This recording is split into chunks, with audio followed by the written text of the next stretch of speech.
সুপ্রিয় দর্শক, আসসালামু আলাইকুম। আজ তোমাদেরকে আমি দেখাবো ক্রিম কেক কীভাবে তৈরি করতে হয়। বাসায় খাওয়ার জন্য ক্রিম কেক তৈরি করে দেখাবো। ভিডিওটি ভালো লাগলে লাইক কমেন্ট শেয়ার দিতে ভুলবে না, আর ভালো না লাগলে স্কিপ করে চলে যেও। প্রথমে 1 কাপ ময়দা নিয়ে একটা চালনির সাহায্যে চেলে নিচ্ছি। তারপরে বেকিং পাউডার এবং দুধ ভালোভাবে চেলে নিচ্ছি। গরুর দুধ অ্যাড করব বলে এই জন্য পাউডার দুধটা পরিমাণে কম দিয়েছি। সবগুলো উপকরণ একসাথে এভাবে মিক্স করে হালকা একটু লবণ দিয়ে দিচ্ছি, না দিলেও চলে। নিয়ে নিচ্ছি 3টি ডিম। 3টি ডিম এক এক করে ভেঙে ডিমের কুসুমটা আলাদা করে নিতে হবে, আর সাদা অংশটা ভালোভাবে বিট করে নিচ্ছি। সাদা অংশটা এমনভাবে বিট করতে হবে যেন একদম ফোম হয়ে পাতিলটা উপর করলে না পড়ে। এই যে দেখো, পাতিলটা উপর করছি, ফোমটা পড়ে না, এরকম হতে হবে। এই পর্যায়ে দিয়ে দিচ্ছি পাউডার করে রাখা চিনি পাউডার।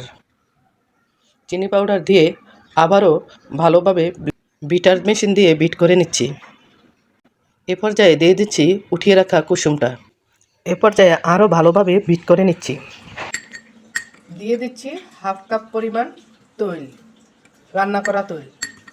রান্না করা তৈল দিয়ে আরও ভালোভাবে বিট করতে হবে। মিশ্রণটা ঠিক এই পর্যায়ে আসতে হবে। একটা মোল্ডে মিশ্রণটা ডালার আগে তৈল মাখিয়ে নিতে হবে। মিশ্রণটা তখন ঢেলে চুলায় 40 মিনিটের জন্য দিয়ে দিতে হবে। একটা বড় পাতিলে স্ট্যান্ড বসিয়ে স্ট্যান্ডের মধ্যে মোল্ডটা বসিয়ে দিতে হবে। চলে আসছি 40 মিনিট পর।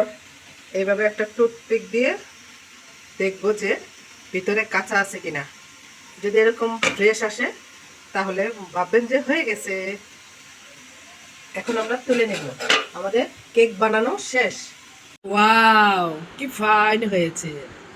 দেখেছো তোমরা? অনেক সুন্দর হয়েছে।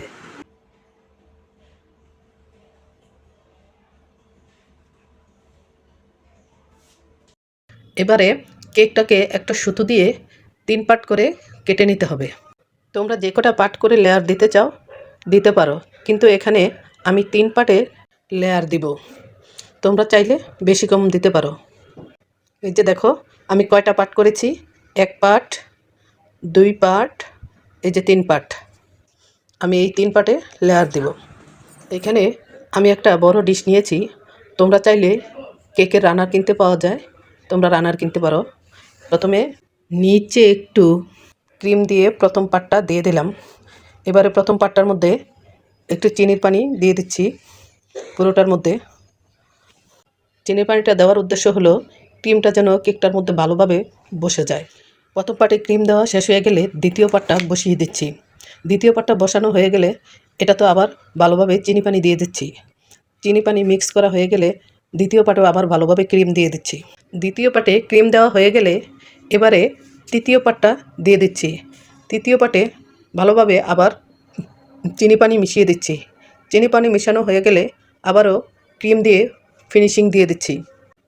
তৃতীয় পার্টে ভালোভাবে ক্রিম লাগানো শেষ, সেই সাথে সাথে আমার ক্রিম কেক বানানো শেষ হয়ে গেল আমার ক্রিম কেক বানানো।